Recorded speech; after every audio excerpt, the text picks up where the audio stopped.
I call that epic bad luck. Yeah, the Saw franchise may be in trouble right now after such an excellent entry. I am so bummed to get into that, but first, we do have some happier news on Final Destination 6, Evil Dead Burn. Ooh, what the heck is that? And of course, Scream 7. Now let's get into it.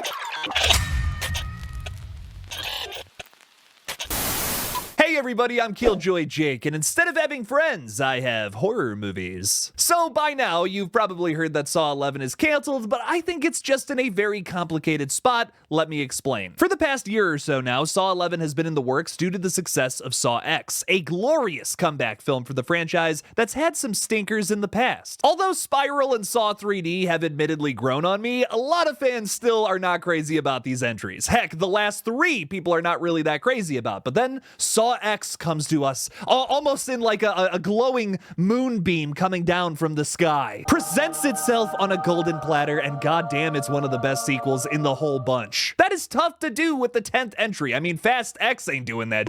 That movie is the funniest excuse for a franchise continuation I have ever seen. Saw X, however, won the hearts of fans and the studio because it made over $125 million off of like a nothing budget. The problem that Jigsaw faces now, however, is that I think a different studio wants to get their grubby little hands all over this successful franchise. A rumor coming from trusted third-party source Viewer Anon states that Saw 11 has been delayed not because of the script, but rather the rights holders, Mark Berg and Oren Coles, having some sort of disagreement. Many have begun speculating that another studio wants their hands on this prospering franchise. Blumhouse recently announced that they were working with Lionsgate, who of course has made all of the Saw films to date, to create new franchise continuations for some of their other big horror franchises. The most notable thing that came from all of that was the fact that Blumhouse wants to make new Blair Witch movies, which is a whole controversy in and of itself. I feel so bad to the original creators of the Blair Witch Project, man, that sucks. But I think right now Mark and Oren are fighting about should we just make Saw 11 with Lionsgate,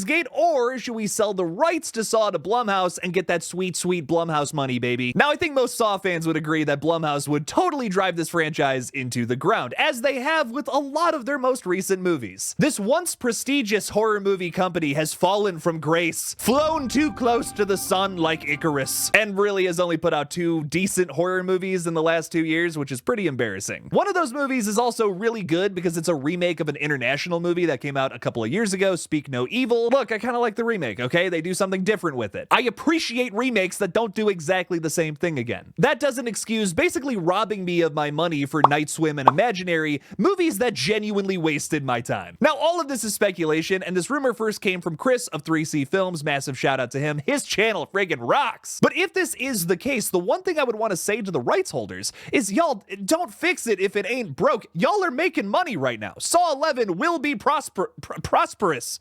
That's not the right word. Profitable. The Saw franchise is making money right now, and the fans are happy. These are 2 things that don't usually happen at the same time with franchise continuations these days. To all of my Star Wars fans out there, I just want to say I'm sorry. What the hell's going on with that? Now, there is one more thing worth mentioning here that might involve our Jigsaw actor. Saw X put the focus back on Tobin Bell's character, who was absent from the previous film and didn't have a whole lot to do in Saw 3D and Jigsaw. For Saw X, he was front and center once again. This 80-year-old man who is just killing it in one of his best performances in a movie maybe ever. I loved Saw X, if you couldn't tell. But again, the guy is 80. 82 to be exact. Now, if you've been keeping up with horror news, you might remember that Robert Englund, who is 5 years younger than Tobin Bell, has said recently that he's done. He's too old and thick to play Freddy Krueger anymore, which is of course very sad, but understandable. He's an old man. Let him rest. And honestly, if that was Tobin Bell's final performance for a Saw movie, Saw X, what a great way to cap off this franchise. Sure, the selfish Saw fan within me wants to see Saw 11 and 12 continue the story that was set up in Saw X, which definitely left itself open for more. They kept Cecilia alive for a reason. But if that's it, if the final shot of Saw is him and Amanda and that little kid covered in blood or whatever walking off into the Mexican sunset, I'll take it. He's basically evil Batman now, and I love it. I understand if the producers are tempted by this Blumhouse offer, not just for the money, but maybe it's because Tobin Bell is tapped out, and maybe he hasn't announced that publicly yet. If they don't want to make Saw 11 for that reason, I understand. I would be really bummed out to see Blumhouse reboot it, admittedly, but at the same time, I get it with this franchise. Maybe not so much with Blair Witch, however. Scott Derrickson is a name that a lot of people surprisingly don't know, but you definitely know about his movies. He wrote and directed one of the best Blumhouse movies, Sinister, on top of the best direct-to-DVD Hellraiser film. And of course, most recently, The Black Phone, which is getting a sequel for some reason. Before he brings back The Grabber for seconds, Scott is releasing a film on Apple TV that has my interest after seeing the first trailer. Titled The Gorge, it stars Anya Taylor-Joy and Miles Teller, who play two snipers on a secret mission to survey the Gorge. What is this gorge, you might ask? The gateway to hell. After they fall in love, Anya Taylor-Joy must rescue Miles Teller after he falls into the gorge during an apparent zipline accident. At least that's what happens in the trailer, but then again, that can be deceiving. There appears to be some VFX demons trying to crawl out of the gates of hell, maybe attack the people on Earth here. And well, Anya Taylor-Joy and Miles Teller, they're supposed to be shooting them in the face, but they're kind of busy saving each other down in the gorge. It looks like Scott Derrickson doing action horror, which has me really intrigued. We've seen him do ghosts a bunch. We've seen him do just, straight up murderers like in The Black Phone. We've seen him do Cenobites. Now we're gonna see him do demons. Color me intrigued. Cenobites and demons are different, by the way. You know this. Anya Taylor-Joy is no stranger to horror fans, as she appeared in multiple Robert Eggers properties like The Witch and The Northman, as well as The Menu and Last Night in Soho. She's probably my favorite living actress as of right now, because 3 out of the last 4 movies I just talked about, she easily gives the best performance. Try to figure out which 3 movies I'm talking about there. Miles Teller doesn't typically do horror films, which makes this an interesting role for him. I love the guy in Whiplash, Project X, and War Dogs, however. Both of these folks are fantastic leads in their own regard. I'm genuinely so hyped for this flick, and it's gonna make me get Apple TV at this point. There are so many shows and movies I want to watch over there, but I'm just not ready to really cash in on Apple. It's like the last streaming service I ever thought I would get, but a new Scott Derrickson movie, this is the only place where I gotta watch it? All right, fine. I'll give you money, Apple. The 6th Evil Dead film just got a brand new spanking title and a release year, I should say, not release date. Sebastian Vanacek and Florent Bernard, who both wrote the picture, took to Instagram to announce the film with a shot of the cover page of the script. It was revealed from this post that the new entry will be titled Evil Dead Burn and that it drops sometime in 2026. Sebastian seemingly got the job to take on the Necronomicon after the release of his film Infested that premiered on Shudder earlier this year. It rocks unless you're afraid of spiders. In that case, don't watch it. Avoid it like the plague. Burn it with fire. Florent Bernard, who also co-wrote Infested, is co-writing this new Evil Dead flick, so it's the same writing team from that movie. I hope there are giant fleshy spiders running around.